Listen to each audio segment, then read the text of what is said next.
Did you see Bart Sibrel latest video? Yeah, I did. Yeah, saw that. Yeah. So I looked up the Cannon Air Force Base and looked at the map of it, and of course they have what is now just on the left side of the airport. It almost looks like a gravel pit that they're working with. It's probably 10 acres or something like that of land sitting there right beside the airport. Yeah. On its thing. And you have to realize that the Cannon Air Force Base is incredibly flat. The entire land around there is there's just miles of perfectly flat land. Now, I was listening to them so-called confession going on there, and that's the son of the officer on there. And frankly, I believe that they probably set something up there. Either they were trying to dupe something or they were trying to complete something on that facility. You're less than 100 miles away from Flagstaff. It's just due east of Flagstaff. You got a less than 5-minute flight between the two, right? When you're looking at it that way. And there's 2 Air Force bases. I mean, it's a hop, skip, and a jump for one of their trainer jets, right, to get there, back and forth. When you look at those photographs, and you look at the detail that's in the photographs, and then you look at the training schedules that they had, and you see that they set up the stations at Flagstaff to practice with. They created the cue cards there. They, put the moon map of the craters in on there. They created Hadley Rill at Flagstaff, 60 feet deep and 150 feet wide, for them to practice with. That is what you see in the photograph. I've got a photo of Shorty Crater right at Flagstaff, which is the same Shorty Crater as Apollo 17. So it's highly possible that Apollo 11, because it was like you're only half of a football field, right? You could put that inside of a building like that. But Apollo 12, there's no roof. There's water everywhere. There's rain on the vehicle, there's rain on the windows, there's rain everywhere, right? When you're looking at that particular machine. Yeah. Now, they could have done a lot of practice, secret practicing to fake it in that building prior to, but to actually come out and do the actual photographs. When you look at the lander itself, and you look at the marks that are on the vehicle from Apollo 11 through to Apollo 17, it's the same vehicle. Yeah. Especially the exhaust housing. That's just a piece of aluminum with some primer paint on it, right? And there's a piece where it's missing, and it's on every one of them. You can pick that same bit of paint missing off of the exhaust housing, and it's on every one of them all the way through. And of course, 15 to 17, where it wrinkled, where they hit the ground with it, it still has a crease in it all the way through on that. I'm quite sure that they did a lot of secret stuff there, because it's very close by. They could hop, skip, back and forth. And they probably put a machine in, they probably practiced in there. But I think the final version was done at Flagstaff. Those cue cards give it away. The stations were set up. When you look at the training schedule in the Finney file, it's all there. And I'm quite sure the man that's sitting there is speaking quite honestly about his father. I don't doubt for a fact that those people and the 15 people listed that were the only one allowed to access that building went in there to do whatever they needed to do to fake it. But it's not the only location. Oh, no, it's not the only location, but it was a very revealing statement, because the guy's father was in the military police at Cannon Air Force Base. And if you're in the military police, you do what you're told. You do as ordered. And if you see something going on, you record it, because that is what military police do. They record information. The fact that he recorded President Johnson, Armstrong, Aldrin, James Webb was there. Certainly there were a lot of senior people from NASA who would have been required to be there to see what was going on, so they knew what they had to be discussing. So when they came to do public interviews and talks, they would have knowledge of what was about to happen or what had happened. They would know about it. Yeah. It was a very revealing piece of information. I mean, one can interpret into it many things, but I think the basics of it are for real. That he was talking, it was basically a deathbed confession by the father to the son, and by the son to Bart Sibrel. Well, not to him, but he released the information to Bart. And Bart was able to, kept his word. He said, I won't release this until a year after your own death, which is true. This is what happened. So Bart's integrity is maintained, and Bart's commitment to identifying the fraud of Apollo continues. Yeah, all of it contributes to the entire story. But what I was looking for at the Air Force Base was storage of or old equipment like you have in Tucson. You have the boneyard where they have all of the defunct planes, right? And stuff like that. And then there's other places where they've got Jeeps and, well, look at the ones you pulled up, Robert. The Jeeps, just piles of Jeeps, military Jeeps, waiting to be recycled, I guess, if you call it like that. But I didn't see anything on this particular base. But when you look at the aspect, like, they are basically parallel. Flagstaff is due west. The Cannon Air Force Base is in New Mexico on the horizontal line straight across, right? You run into Flagstaff right away. If they're using a P-38 trainer, I mean, they jump in that thing and a few minutes later they're there, right? Yeah. They could be flying back and forth from there. And of course, the places that we're looking at are very small communities that are around these places, and it's all military. Yeah. Like the entire community at that time was strictly a military base, right? With their housing for them. They didn't have anything else. They didn't have the general public there. Yeah. So it's a very good location, and the elevation, everything else to do practice with.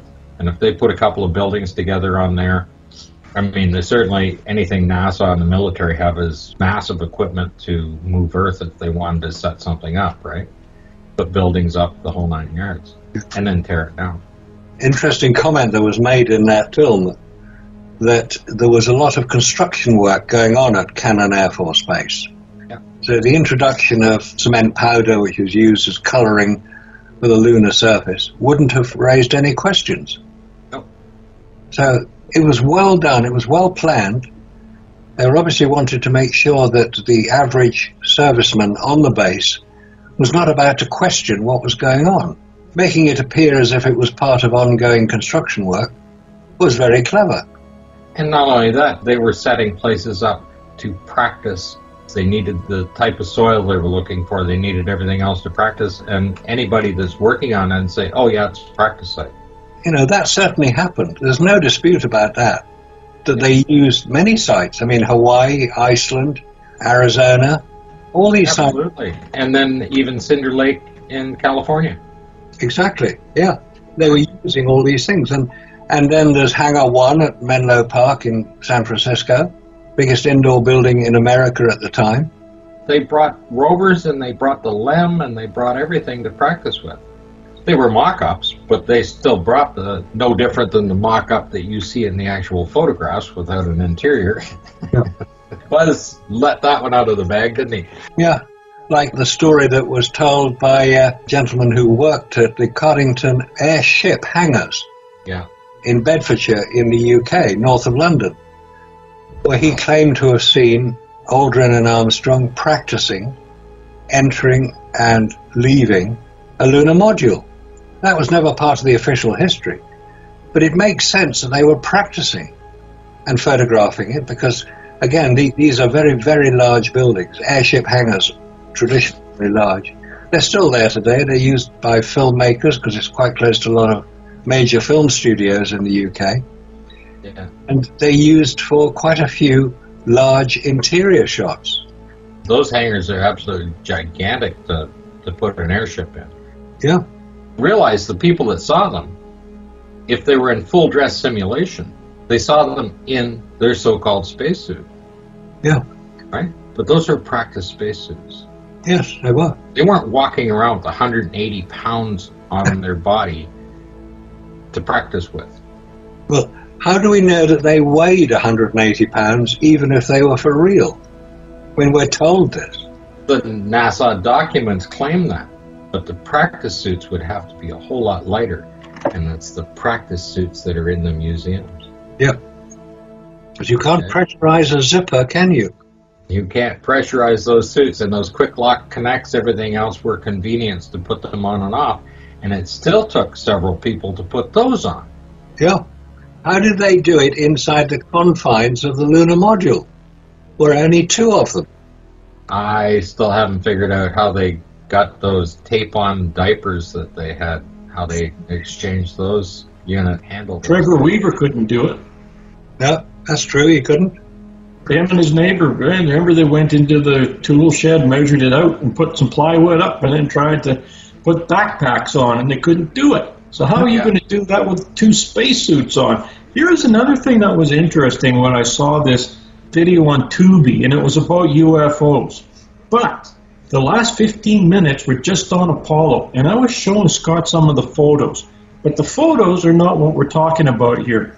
They were showing the astronauts going up through the X-axis, through the hatch at the very top, and they're showing them standing on that rocket housing. Yes. And they're sticking their heads up, and they're up past their shoulders, or just a little bit past their shoulders. Well, how can that be unless these guys have umbilicals hooked up? So I'm looking at this, and the umbilical, where it connects to the front, there's no umbilical connected there. So how are these guys standing up in a spacesuit when they cannot be standing there with a backpack on? It won't fit in that 32-inch diameter where the hatch is. So they can't be there in their spacesuits with the packs on, and it's not showing a hose connected because they're right up to their belly button almost, standing there. You'd see the hose coming up past their legs, because the connection is on the right-hand side of the console, on the right-hand wall at the bottom down there where the CO2 scrubbers are. That's where the umbilical comes from, and that's where it's stored on that side of the craft. And you'd see that coming up and out. And of course, if you're doing a simulation and you get a little lazy, you say, oh, I'm just going to have the shot of me with holding the camera outside the hatch. You don't need to hook it up. But on Apollo 12, you see what happened was the fellow that was up in the command module that was orbiting the moon, Houston was talking to him, and he was asking Houston, how are the astronauts down there? All of a sudden they answer, oh, we're doing fine. Hello, Houston, Apollo 12, en route home. Very good. Now, I've got that in this video because Marcus was talking about Apollo 11, saying that there was no gap in the transmissions. So when Marcus said there's no gap in the transmissions, I found a bunch of these little clips where there is no gap. Okay, got a good picture, huh? There's a great deal of contrast in it, and currently it's upside down on our monitor, but we can make out a fair amount of detail. Okay, I just checked getting back up to that first step. It's not even collapsed too far, but it's adequate to get back up. Roger, we copy. It's a pretty good little jump. Houston, Columbia, the high gain, over. Columbia, this is Houston reading you loud and clear, over. Yeah, this is Houston reading. Yeah, reading you loud and clear. How's it going? Roger, the EVA is progressing beautifully. I believe they're setting up the flag now. You hear Houston and the Eagle talking to each other, and there's nothing there. There's no gap there. How's this doing? Oh, right off the bat, just like you're on a walkie-talkie. He's answering right away. Then I go to Apollo 12, find the same thing. We're seeing some little white flecks floating past the window. We're in a great big cloud of ice balls up here. They're just all over everywhere, and there's a lot of stuff floating up out of the S4B itself that looks like ice or white paint chips, one of the two. Roger, we can even see it here. You can go all the way through and find all kinds of stuff, and they're just instantly talking, and where's this delay? So they're editing continuously and updating their files to account for the fact when I say that nobody talked to anybody that was orbiting for all 6 missions. They are now spending billions of dollars to update their files again. But the original transmission, the original transcript, it is not there. And every second is accounted for. And if they're talking to somebody else, now there's going to be that number of seconds there. And second of all, they have to have that guy up there talking to these guys, particularly when they're at launch, when they're orbiting up. They need to be in communication the entire length of time. because that is the most critical docking maneuver that they're going to be making. Yeah. An incredibly difficult docking maneuver, even only a couple of minutes, because that guy is out of radio contact with them until he comes into orbit around, and they need to have that countdown to launch, and they do not have a countdown to launch. They have to time that perfectly from his orbit, the direction he's orbiting at, and the moon is moving, right? They're not going over the same spot every time they come around. Those calculations have to be made for every orbit because the moon is rotating, right? They're in a different position. They have to calculate the angle of offset, how far the lunar module is tilted, which changes as they rotate around. That direction has to be calculated. I mean, they need at least 40 guys with slide rules doing that to do those calculations. And that communication has to be there between Houston, the men on the lunar surface, and the man in orbit, right? And they've got to do all of that when he comes into view, when they come into radio contact with him as he's orbiting around. And they will have to launch, like he's traveling 6,000 miles an hour above them. That has to be right to the precise second. And they have to account for the thrust and acceleration of that craft. And they have no idea how accurate that is, because that rocket engine has never, ever been fired before. You do realize that Dave emailed me back. He didn't even realize that I forwarded both you and Robert a copy of the email. And he didn't recognize that when he put the link to the ALICE site that the three of us had put that article together. It seemed a bit strange. You sort of saying a denier came up with this information. Yeah, he didn't look to see that the three of us put the article together. Exactly, yeah. Yeah. So then he went on with his normal, just the nonsense on there, right? The one that really got me was, of course, the double image of the shadow of the LEM, right? And he's saying that that occurred because it was shot through a window. Yeah. Well, how come only the shadow had the double image? Why isn't the entire photograph a double image if that's what the window created? How can you justify even writing that down? When you're writing it, you got to go, this is so much bullshit. And he didn't recognize that the mylar and the film are the same. Oh, he's going off on this, well, they made a special film. Where is it? And that's why I said in the email to you, why didn't Kodak promote it as being this wonderful film? Well, the mylar is a lot thicker and a whole lot tougher material. The S-Star film, you get, 75 photographs on it, and they made it super thin to give, 200 black and white and 150 color. That's right, yep. It had a thin back. So they made it extra thin to go in there. That's the only thing they did. There was no special emulsion. They just made it so that the magazine would hold more photographs on it. So even though it's a very tough material, the vacuum's going to take it down. And of course, with those images that I asked him to look at, I mean, he responded to me within 24 hours, which means not only did he not recognize who I was, he didn't look at it closely enough to see that I forwarded copies to you and to Robert, right. Which means he just glanced at it really quickly, yeah, and say, okay, I'll just give these standard answers on it. But you know that when he sent the link to an article that the three of us had put together. I saw that, yeah. And said, oh, here's a bunch of deniers, right? And did not recognize that. And then he didn't respond to you because he knows who you are. He must do, yeah. Right? And he responded to Taffy, and Taffy has had email exchanges with him previously. And Taffy sent me all of the emails he had back and forth from him as well. Well, that's great. You know? And what the guy said is, why don't you show me some pictures and stuff like that? And he said, I can easily debunk anything you put out. And I thought, well, that's what I'll just send that out to him and see how he does, right?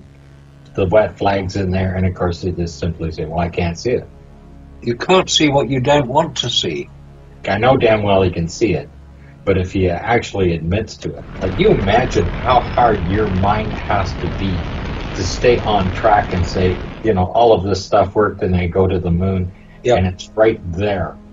Everything that he tried to justify is right there in front of him. But when they're doing that kind of stuff and they just have to solidly stay there, it's right there in front of them. That's why they won't take the time and look at it in detail. They can't, because they already can see it. If they're going to talk to somebody, to people like us, who know what we're talking about, they can't admit that we are correct in some of the observations we make. Because if they did, they would then have to look at all the other ones that we've mentioned. The big can of worms that would all cause them all sorts of problems. The confirmation bias has to be maintained at all times. Yeah, well, you saw what I said in that email. I said, if you're so confident in your findings and you're so confident in being able to prove that, I said, let's get on and we'll record a Skype. Yeah, of course. Good idea. Right? And that's what I said to him. And of course, he made it up an excuse. Oh, well, you know, I work and it's so random, we'd never be able to connect and all of this stuff, right? Yeah. That's nonsense. I know. Isn't it strange that none of these people are prepared to sit down and discuss it with us? None of them. And then, of course, I looked at the rest of his channel and what he has on his channel. And, of course, he plays around with cameras. He talks about different lenses. He talks about memory cards, but he doesn't have anything on film. Ah, it's a key point, that. And it's quite different. And, of course, even in his own video, he put up Buzz Aldrin in the doorframe. And that's when I put in Buzz Aldrin in the doorframe, and he doesn't even recognize that there's 15 inches of console on the inside of that. His backpack can't be there. And I looked up the dimensions of the PLSS. It's 26 inches tall, it's 18 inches wide, and it's 10 inches deep. Now, you're at 25 inches in, where your body's going to start.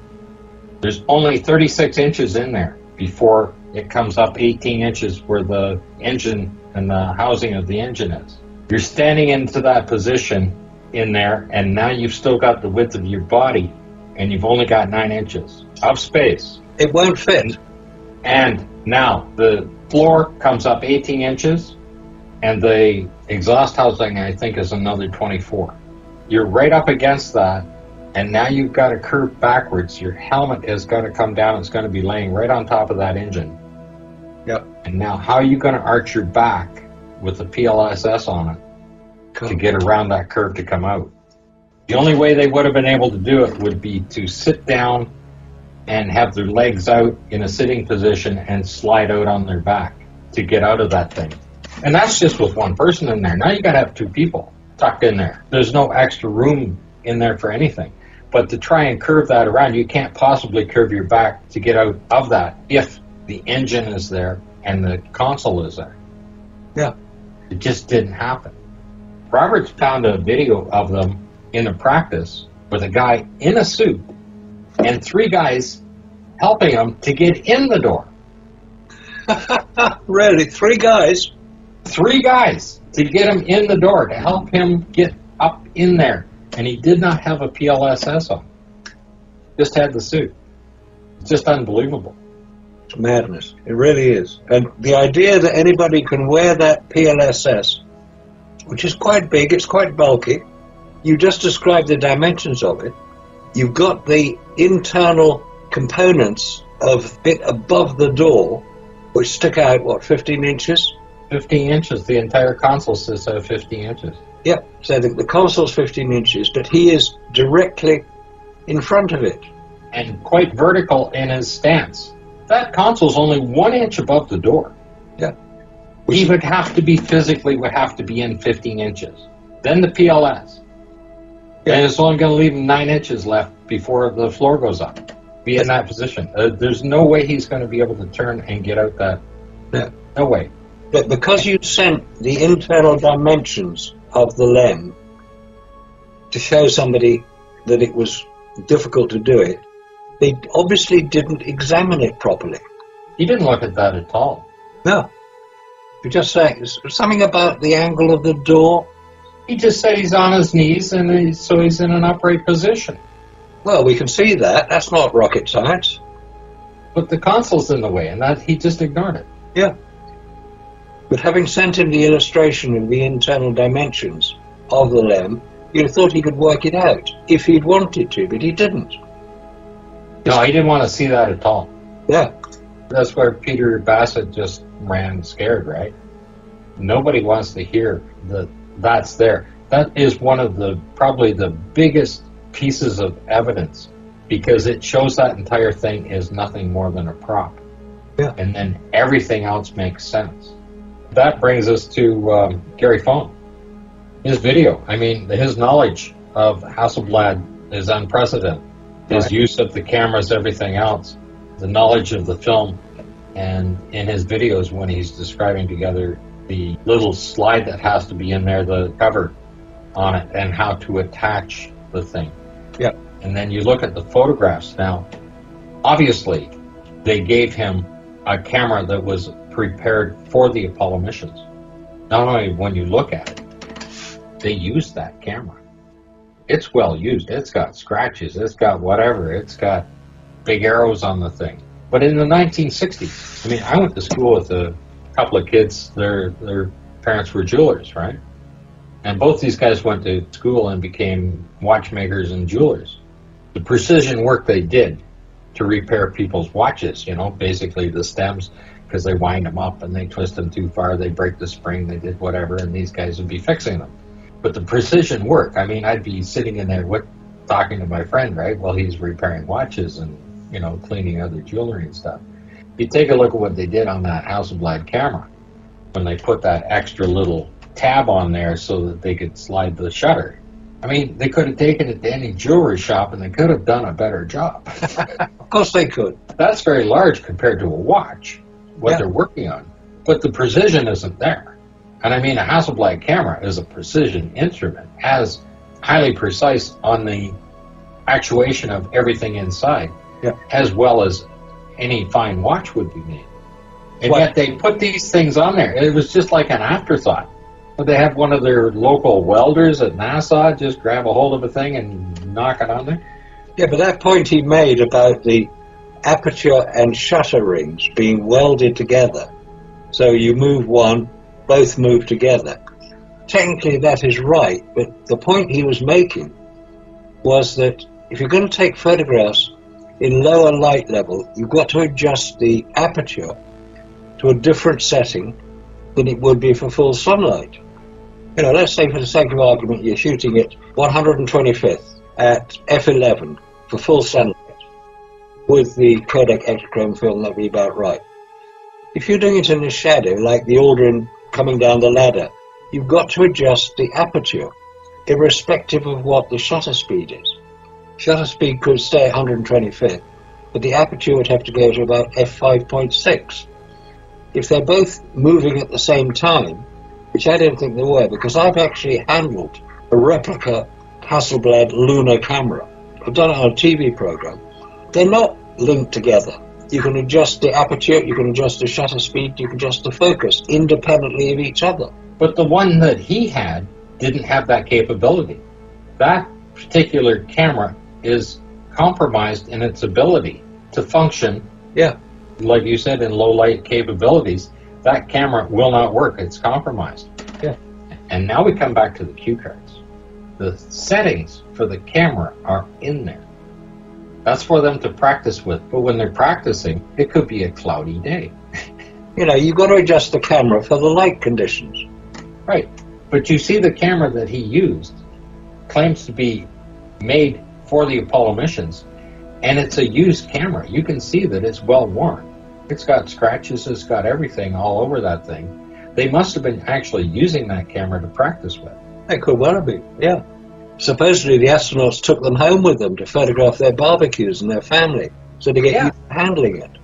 If that's what they actually gave him to work with, and the adjustments are fused together like that, that camera is very compromised and can only work in very certain situations. So then, what are all these different settings on the cue cards for? And of course, it wouldn't work on the moon because you would have to adjust to the fact that there's no atmosphere, there's no Van Allen belts, there's no cloud covers, there's no anything. For the diffusion, you have the full aspect of the sun. included the UV rays. And the X-rays, which of course would fog the film. Right, but both of those are going to compromise the color capabilities of the film, because the UV, you're introducing black light, it completely changes the spectrum of light. So your color correction can't be done. You can't color correct it here on Earth and say, set the cameras up like they have on those color charts that they put out there. That wouldn't happen because the color is going to be different. You're introducing black light. He was also saying something about they were adjusting it in the development. Then you would see it in the final picture. You would. It would affect everything. So the idea of adjusting it using the color charts, which they did use, you see them on the alleged lunar surface. There are charts there attached to the little gnome. Attached to that, there's a color chart. So you get that back. Now, if you're going to use that to adjust the development, once you get the film back to Earth, because they didn't develop it on the moon, they developed it back here on Earth, you're going to have to cut off several pictures at the beginning of each roll and use those. I wasn't aware that astronauts, whenever they had a new roll of film in the camera, except for Apollo 11, which only had one, I wasn't aware that they actually photographed the color charts before they set off doing everything else. And then, having photographed them, they would need to cut the film. Once they got it back to Earth, cut the film, develop the bit you cut off, about 3 frames, see what it looked like, so you then adjust the rest of the development of the film. But if you're going to cut the film, you're going to cut one of the photographs. And there's no evidence that happened. No evidence at all. You would think they would have those as a separate file in the magazine saying that these are the color adjustments or this is what we did with the film, right? Yeah, of course. And that's not mentioned anywhere. No. This is what's called adjustment after the event. NASA have been challenged so many times about the photographs that they've had to come up with some sort of explanation which sounds halfway reasonable. And of course, then he mentioned the dust on the camera, so they're not sealed off. No, they're not. Well, given the fact of his knowledge of the cameras and everything else, if he was brought up to speed on the intensity of the vacuum, and he realized that the film's going to just disintegrate, the fact that the lubrication is not in the camera whatsoever because it would simply evaporate off. So he did mention the fact about the temperature on the batteries, that the batteries aren't going to work in that range of temperature. But the vacuum's going to pull those damn things apart too. If you take into the fact that you've got cold welding, the shutters are not going to work. No, of course they're going to weld together. They're going to weld together, and there is no lubrication, right? So what happens when you put a magazine on the camera? Are you going to be able to take it off, or is it going to cold weld it together? It's going to weld itself together. Yeah, of course it is. Yeah. And guess what's going to happen to those slides? They're going to cold weld. You won't be able to adjust it. There's an interesting point he made about remove dark slide before installing magazine, which is the reverse of what you should do, because that dark slide is a little sliver of steel that goes in, and that releases the catch that holds the magazine onto the camera. On the top of the camera, there's a little release button, but that will only work once the dark slide is put in. It's basically a safety mechanism. Right. You can't take the magazine off without inserting the dark slide. So the idea that you have to remove the dark slide before you put the magazine on is complete nonsense. That doesn't happen with a Hasselblad. He mentioned that is wrong in his video. And he was slightly confused about it. I went back to some of the other magazines, the images of the magazines where they're all rusty and everything, right? You can see the gears are damaged here. Yeah. They are damaged on the side. The screws are rusty. Yeah, they are. A bit rusty. And this is where they clip in. Both of these are well worn. Well, there's a nice rusty one. Well, what you're seeing there is the Hasselblad camera without the magazine in place. This is the camera side. That's right, that's the camera side. So why is that coming over to there? This one comes under there, and across that wire is running across there. It may be something to do with the film counter, which is the center of those 3 dials. you've got the top bottom of the big one, which is 200. That's the ASA rating. Then you've got the next one down. That counts the number of pictures you've taken. So that would have to be a mechanical device. Because each time you take a picture, it's got to wind that indicator forward. That bit at the top, it says P-stroke M, is part number. And then, of course, this image here, it says remove dark slide before installing magazine. That would be a very difficult thing to do. My understanding of Hasselblad cameras is you remove the dark slide after you install the magazine. Because if you take the dark slide out before you install the magazine, you're going to expose part of the film. Not just one slide, but it depends how bright the light is. You might expose the whole roll of film. That wire, bent bit of wire, that's what attaches to the dark slide. Lift that wire up and you can then put your finger through and remove the dark slide once the magazine has been installed. There's a mechanism inside the magazine to prevent you removing the dark slide. What it should have said on there is remove dark slide after installing magazine, not before installing magazine. Years ago, I remember reading, why did they remove the black leatherette covering, which is what normally happens on Hasselblad. You get a black leatherette covering on the magazine and the camera. And the explanation was that it would outgas in space. Well, of course it would. It would fall off, but it's just glued on. Anybody who's used a Hasselblad, even once, will know that you have to remove the dark slide after you install the magazine. There's no point in having it otherwise. Here's the other side of it, and you can see that gear, the damage to the gear there, and all of these scratches. Those are going to show up in the images, right? If that's the camera side, what's that doing there? It isn't the 25 reticule. I don't see any reticules in it, but they could be embedded in there. Well, it's possible. Anything's possible with a poly.